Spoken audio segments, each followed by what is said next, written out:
नमस्कार मित्रों, मैं आनंद शंभू मिश्रा समस्तीपुर बिहार से आपके लिए मैं ये बिहार के जो वर्तमान शिक्षा मंत्री हैं उनके द्वारा जो दिया गया था वक्तव्य रामचरितमानस, तुलसीदास कृत रामचरितमानस के एक कुछ चौपाई को उद्धृत करके जो सनातन धर्म के विरुद्ध और हिंदू समाज में वैमनस्यता फैलाने के उद्देश्य से शायद दिया गया वक्तव्य जो बहुत विवादित रहा था। इसी के संबंध में मैंने एक वीडियो दिया था, फिर दूसरा वीडियो मैं दे रहा हूँ। सबसे प्रथम तो मैं ये कहूँगा कि आदमी जो कहता है, आदमी जो सुनता है, जिंदगी भर वो सदाएं पीछा करती हैं, ये एक फिल्म का गीत है। ये 100% सही है। कोई भी शब्द बोलने से पहले कोई भी आप अगर वक्तव्य अपना देते हैं तो वो वक्तव्य आपका जीवन भर पीछा करता है। और अगर यदि आप किसी सम्मानित पद पर हैं, किसी ऐसे पद पर हैं जिस पद की गरिमा है, संवैधानिक रूप से उसकी मर्यादा है, वहाँ पर बैठकर अगर यदि आप देते हैं तो वो तो और भी जटिल हो जाता है। जैसे उत्तर प्रदेश में मुलायम सिंह यादव ने एक बार कह दिया था कि बच्चों से गलती हो जाती है तो क्या उन्हें फांसी चढ़ा दिया जाएगा। किसी रेपिस्ट के लिए सहानुभूति के ये शब्द अच्छे नहीं हैं और वो आज तक उनका पीछा कर रहा है। आपने अन्य धर्मों को मानने वाले लोगों की स्थिति मैं आपको बताता हूँ कि सत्यमेव जयते एक धारावाहिक प्रसारित हुआ था टीवी पर, जो आमिर खान उसने बनाया था, लेकिन आज तक उसने इस्लाम धर्म में व्याप्त जितनी भी गंदगी है उसके विरुद्ध एक भी आज तक नहीं उसका वीडियो निकला, एक भी आज तक एपिसोड तैयार नहीं किया। इस्लाम धर्म के विरुद्ध 100 बुराई रहते हुए भी वो कभी बोलने के लिए तैयार नहीं होगा। लेकिन हमारे धर्म में ये स्वतंत्रता है, हमारे धर्म की ये विशेषता है कि हम अपने धर्म पर ही टीका टिप्पणी कर सकते हैं। लेकिन टीका टिप्पणी करने से पहले अध्ययन होना, आप उस विषय का पूर्ण अध्ययन किए हुए हों तो वो आवश्यक है। और उसमें भी अगर यदि आप किसी ऐसे पद पर विराजमान हैं जिस पद की अपनी गरिमा है, तब तो और ज़्यादा महत्वपूर्ण हो जाता है कि आप अगर यदि कुछ बोलते हैं तो उसका बहुत दूरगामी प्रभाव होता है।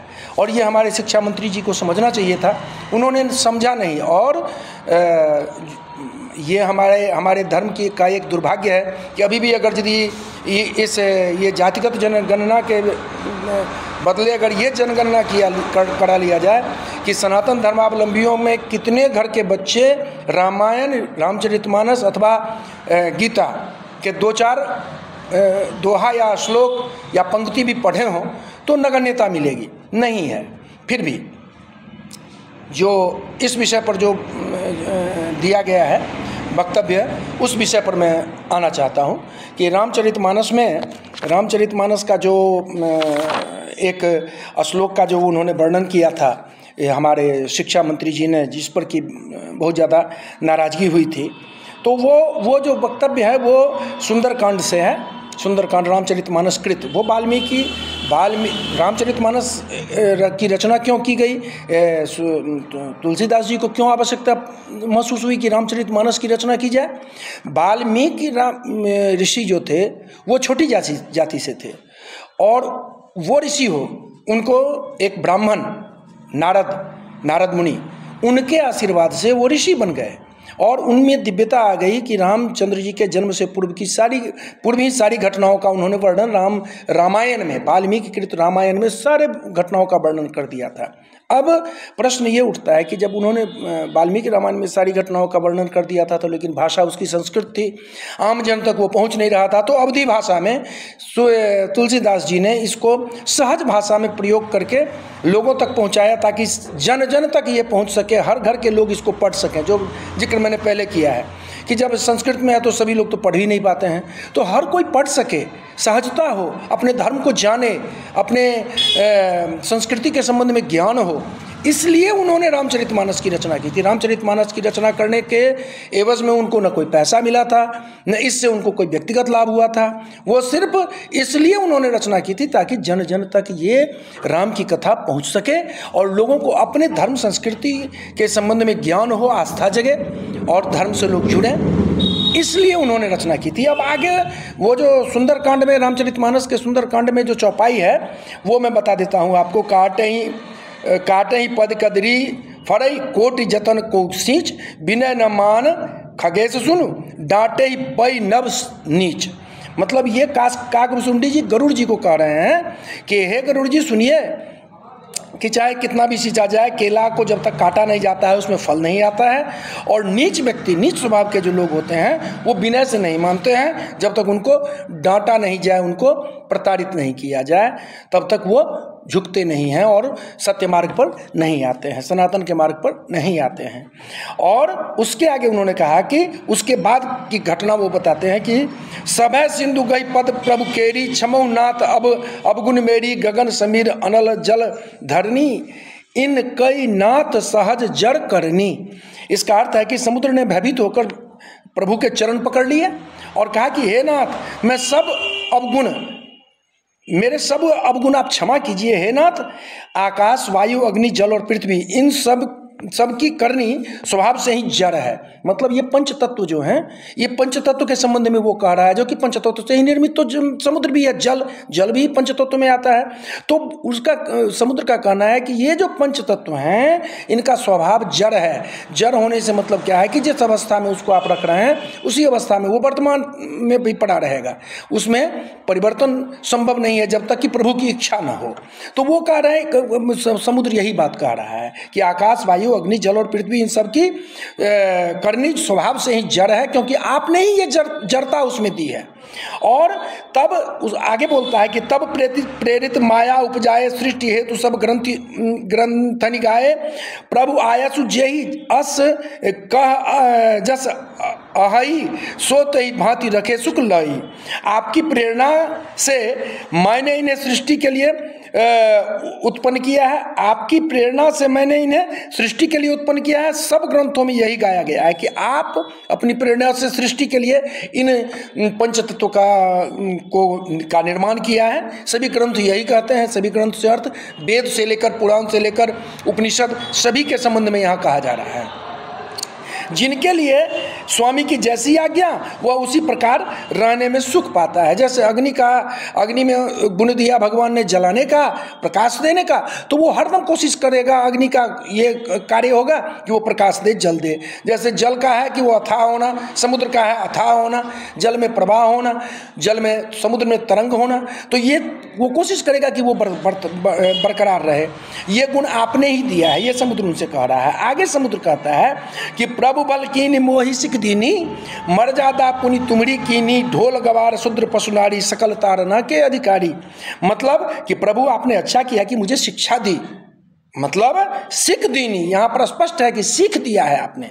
सिख दीनी क्या कि मर्यादा पुनि तुमड़ी की नहीं कि किंतु आपकी मर्यादा जो है मैंने उसी का तो पालन किया था, लेकिन ढोल गवार शूद्र पशुनारी सकल तारना के अधिकारी। ये तारना शब्द जो है अवधी भाषा का शब्द है, जिसका अर्थ होता है उसको, उस पर नजर रखना, दृष्टि रखना, उसकी सुरक्षा का ख्याल रखना, उसमें कोई दुर्गुण प्रवेश न करे, इसका विचार करना। तो ये ढोल गवार शूद्र पशु और स्त्री, इनमें ये इसके लिए उसने कहा कि ये इन सब पर आपकी दृष्टि रहती है कि इनमें कोई दुर्गुण न आवे। और आगे वो कहता है कि प्रभु प्रताप मैं जाब सुखाई उतर ही कटक न मोरी बड़ाई प्रभु आज्ञा अपेल श्रुति गाई करो सो बेग जो तुम्हारी सोहाई। आप जो आपको अच्छा लगे सो कीजिए, मैं आपके अधीन हूँ। अब आप जो आज्ञा करेंगे हम करेंगे, क्योंकि आप ही की आज्ञा से तो हम अथाह और अगाध हैं। आप इसके बाद आप अपना बना लीजिए। ये हुआ आपका जो प्रारंभ में जो उन्होंने तुलसीदास जी ने जो चौपाई दिया था, जिस पर कि ये शिक्षा मंत्री, वर्तमान शिक्षा मंत्री ने विरोध प्रकट किया था। अब आगे देखिए, आगे अब तुलसीदास जी के संबंध में थोड़ा सा जान लें कि तुलसीदास जी का चरित्र और स्वभाव कैसा था। सिर्फ निशाना इसलिए है कि वो ब्राह्मण थे, उनका निशाना इसलिए है कि वो ब्राह्मण थे, जबकि मैंने अभी तक ये नहीं देखा है कि जातिवाद का आरोप सिर्फ ब्राह्मणों पर लगाना निहायत ही मूर्खतापूर्ण बात है। सभी जाति वाले अपनी अपनी जाति को पकड़ के बैठे हुए हैं। ब्राह्मणों पर ही आरोप लगाना, जाति तोड़ लीजिए, ब्राह्मण के अतिरिक्त भी अन्य जातियाँ हैं, एक दूसरे में शादी करना शुरू कर दीजिए, लेकिन ऐसा करेंगे नहीं, लेकिन आरोप ब्राह्मण पर लगाएंगे। तो यहाँ पर भी जो सिर्फ ये कहा गया है तो सिर्फ इसलिए कि तुलसीदास ब्राह्मण थे, और तुलसीदास जी की उदारता देखिए कि उन्होंने क्या कहा है। अब मैं उनकी उदारता के संबंध में आपको बताता हूँ कि तुलसीदास जी कहते हैं सबसे प्रथम कि तुलसीदास जी कहते हैं कि भवानी शंकरो वंदे श्रद्धा विश्वास रूपिणो याभ्याम बिना न पश्यन्ति सिद्धा स्वांता स्थीय मीश्वरः। अर्थात श्रद्धा और विश्वास के स्वरूप श्री पार्वती जी और श्री शंकर जी की मैं वंदना करता हूँ, जिनके बिना सिद्ध जन अपने अंतःकरण में स्थित ईश्वर को नहीं देख सकते। जब आप अपने अंतःकरण में स्थित ईश्वर को देखेंगे तभी ईश्वर के संबंध में कुछ कह सकते हैं, कुछ लिख सकते हैं, कुछ बता सकते हैं, और जो कि पार्वती जी और शंकर जी की कृपा के बिना नहीं संभव है। उन्होंने पहला ये कहा है। और आगे वो कहते हैं कि सीताराम गुण ग्राम पुण्यारण्य बिहारिणो वंदे विशुद्ध विज्ञानो कवीश्वर कपीश्वरो। अब देखिए यहाँ गौर कीजिए, वो पहले ही कह दे रहे हैं कि श्री सीताराम जी के गुण समूह रूपी पवित्र वन में विदा करने वाले विशुद्ध विज्ञान संपन्न कवीश्वर श्री वाल्मीकि जी की और कपीश्वर हनुमान जी की मैं वंदना करता हूँ। तो एक ब्राह्मण एक शूद्र की वंदना कर रहे हैं, वाल्मीकि जी की वंदना कर रहे हैं, जो जातिगत तो शूद्र थे लेकिन संस्कार से ऋषि हो गए, तो उनकी वंदना वो पहले ही कर रहे हैं। देख लीजिए स्पष्ट कि वो कह रहे हैं कि मैं वाल्मीकि जी की वंदना करता हूँ और तब मैं अपना ये ग्रंथ की रचना शुरू करता हूँ। और आगे आप देखिए, आगे उन्होंने फिर क्या कहा है कि देखिए स्पष्ट उन्होंने जो कहा है अपने संबंध में, अपनी अज्ञानता को जो प्रकट किया है, कितनी महानता है उनमें। इतने विशाल ग्रंथ की रचना करने के बाद भी अज्ञानता को प्रकट कैसे किया जाता है, ये सीखना चाहिए हमारे शिक्षा मंत्री को।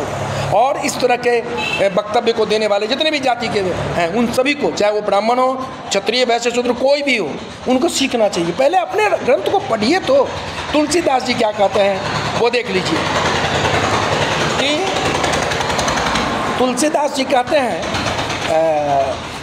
तुलसीदास जी ने कहा है कि आखर अरत अलंकृत नाना छंद प्रबंध अनेक विधाना भाव भेद रस भेद अपारा कवित दोष गुण विविध प्रकारा। इसका अर्थ क्या हुआ? इसका अर्थ हुआ कि नाना प्रकार के अक्षर, अर्थ और अलंकार, अनेक प्रकार का छंद रचना, भावों और रसों के अपार भेद और कविता के भांति भांति के गुण दोष होते हैं। और आगे उन्होंने क्या कहा कि कवित विवेक एक नहीं मोरे, कवित विवेक एक नहीं मोरे सत्य कहूं लिखी कागद कोरे, कि इनमें से काव्य संबंधी एक भी बात का ज्ञान मुझ में नहीं है।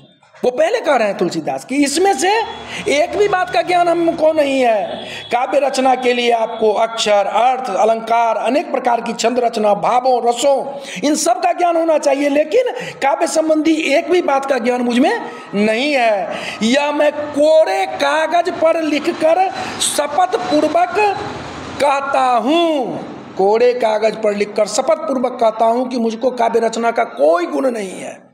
ये पहले लिख रहे हैं, ये रामचरितमानस में है। रामचरितमानस के बालकांड में, बालकांड का दोहा नंबर 9 और उसके ऊपर का 2 दोहा जो है वो आप देख लेंगे, कोई भी कहीं भी देख सकते हैं। आगे सुनिए, आगे उन्होंने क्या कहा है कि भनति मोरी सब गुण रहित विश्व विदित गुण एक, सो विचार सुनिहाई सुमति किन्न के विमल विवेक।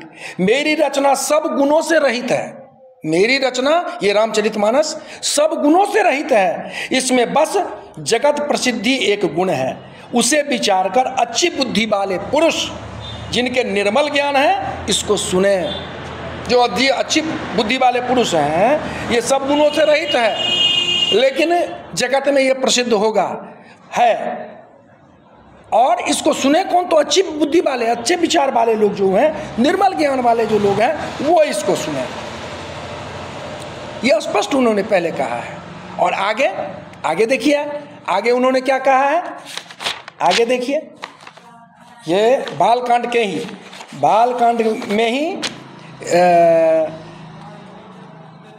आगे वो कहते हैं कि मैं अपनी दिस कीनी निहोरा, मैं अपनी दिस कीनी निहोरा, तीन निज ओर न लाऊ भोरा, बायस पलियाही अति अनुरागा हो ही निरामिष कबहु न कागा। मैंने अपनी ओर से विनती की है, परंतु जो बुरे विचार के लोग हैं वो अपनी ओर से चूकेंगे नहीं। जैसे कौआ को बहुत प्रेम से पालिए फिर भी वो मांस के टुकड़ा की तरफ ही भागेगा। और आगे वो कहते हैं कि बंदऊ संत असज्जन चरना, दुख प्रद अभय बीच कछु बरना, बिचरो तो एक प्राण हरि लेही, मिलत एक दुख दारुण देही।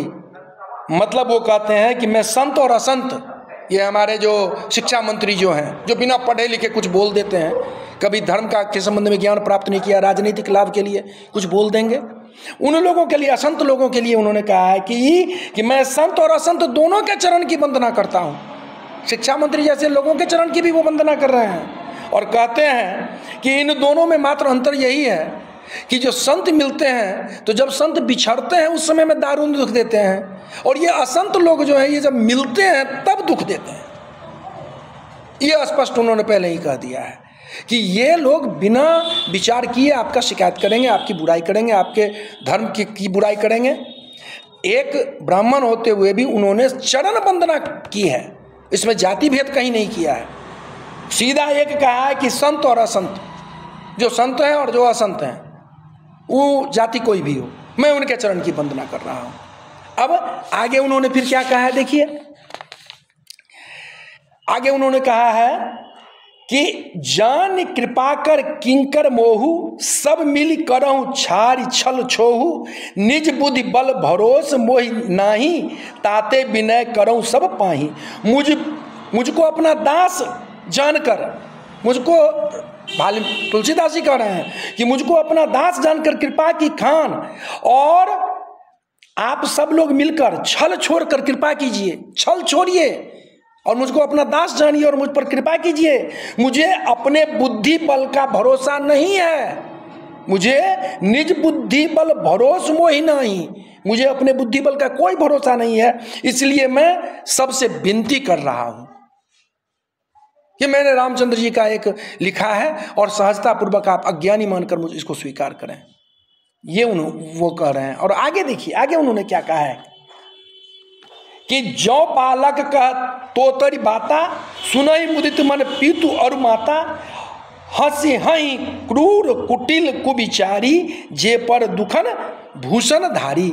मतलब तोतली भाषा सुनकर, हमारे गलत सही जो भी हुआ हो उसको सुनकर जिस तरह से माता पिता प्रसन्न होते हैं, तो जो अच्छे लोग हैं वो तो प्रसन्न होंगे, जिस तरह से अपने बालक के तोतली भाषा को सुनकर भी लोग प्रसन्न होते हैं। लेकिन जो दुष्ट विचार के, क्रूर जटिल और बुरे विचार वाले लोग होते हैं, वो तो बिना दोष का भी दोष निकालेंगे और मुझ पर हंसेंगे, इस पर हंसेंगे। वो पहले ही कह दिए हैं कि इस तरह के लोग हंसेंगे। लेकिन जो मुझको अपना बालक समझेंगे, तो माता पिता के समान, जिस तरह से माता पिता को अपने बालक के तोतला शब्द भी अच्छा लगता है, वो हंसेंगे, वो प्रसन्न होंगे हम पर। ये देखिए उन्होंने कहा है। इसके बाद देखिए, इसके बाद उन्होंने क्या कहा है, गौर कीजिएगा कि जपा ही कवित रस एक ही नाही, जपादि जदपि कवित रस एक ही नाही, राम प्रताप प्रगट एहि माही, सोई भरोस मोरे मन आबा, कई न सुसंग बड़प्पन पाबा। यदि मेरी इस रचना में कविता का एक भी रस नहीं है, यद्यपि मेरी इस रचना में कविता का एक भी रचना नहीं है, तथापि श्री राम जी का प्रताप प्रकट है।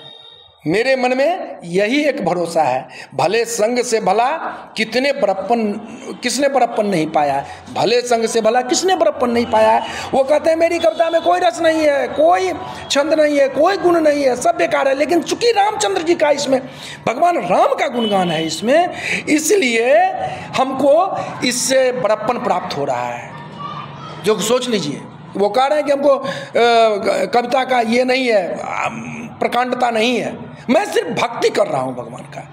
अब आप गौर कीजिए, इतनी महानता के साथ वो कह रहे हैं, अपनी कमी को खुद कह रहे हैं। और आगे देखिए, आगे उन्होंने कहते किन्हें प्रकृति जन गुण गाना, सिर धुनि गिरा लगत पछताना, हृदय सिंधु मति सीप समाना, स्वाति शारदा कहाँ सुजाना। संसारी मनुष्यों का गुणगान करने से सरस्वती जी सिर धुनकर पछताने लगती हैं।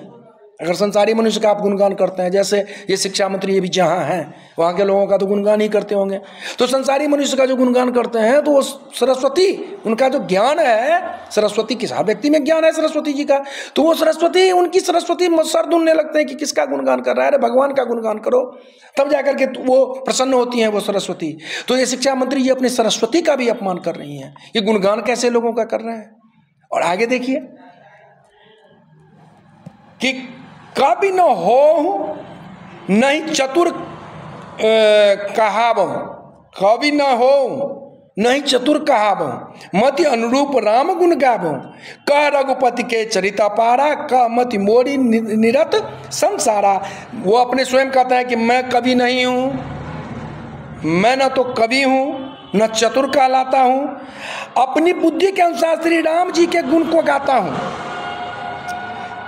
कहाँ तो श्री राम श्री रघुनाथ जी के अपार चरित्र और कहाँ संसार से आसक्त मेरी बुद्धि, मैं कैसे उनका गुणगान कर सकता हूँ। मेरी बुद्धि संसार में आसक्त है और श्री रामचंद्र जी का गुण गा रहा हूँ, और मैं कभी भी नहीं हूँ, चतुर भी नहीं हूँ, मेरी बुद्धि भी उतनी सयानी नहीं है कि मैं उनका गुणगान कर सकूँ।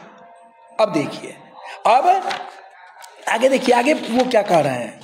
आगे वो कह रहे हैं कि चरण कमल बंदों ती केरे, पूर्वहु सकल मनोरथ मेरे, कल के कभिन करऊं परनामा, जिन बरने रघुपति गुण ग्रामा। मैं उन सब श्रेष्ठ कवियों के चरण कमलों को प्रणाम करता हूँ, वे मेरे सब मनोरथ को पूरा करें। जो भी श्रेष्ठ कवि हैं और अर्थ का अनर्थ निकालने वाले आज करके तो हमारे शिक्षा मंत्री जैसे बहुत सारे हैं, तो उन सब के चरण कमलों को मैं प्रणाम करता हूँ।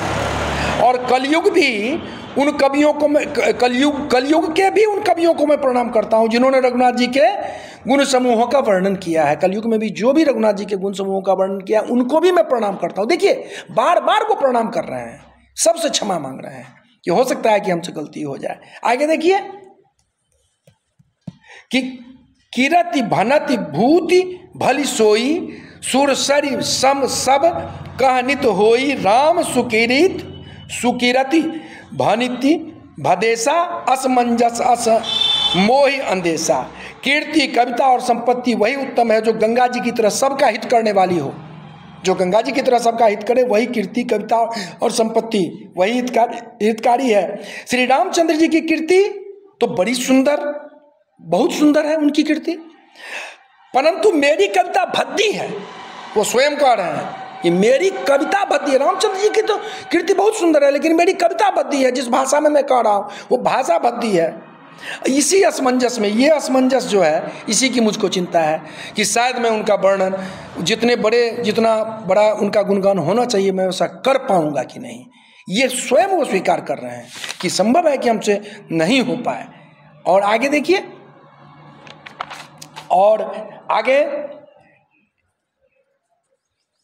मने सो होई बिनु विमल मति, मोहि मति बल अति थोड़, करऊं कृपा हरि जस कहूं, पुनि पुनि करऊं निहोर। ऐसी कविता बिना निर्मल बुद्धि के होती नहीं, और मेरे बुद्धि का बल बहुत ही थोड़ा है। जिस तरह की कविता से भगवान का गुणगान किया जा सके वो जो बहुत निर्मल बुद्धि की होती है, और मेरी बुद्धि में वो बल है नहीं, मेरी बुद्धि वैसी है नहीं। इसलिए बार बार निहोरा करता हूँ, स्पष्ट करें, बार बार निहोरा कर रहा हूँ कि हे कवियों आप कृपा करें जिससे मैं हर यश का वर्णन कर सकूँ, मैं भगवान का वर्णन के यश का वर्णन कर सकूँ, इसलिए आप मुझ पर कृपा करें। ये स्पष्ट वो कह रहे हैं।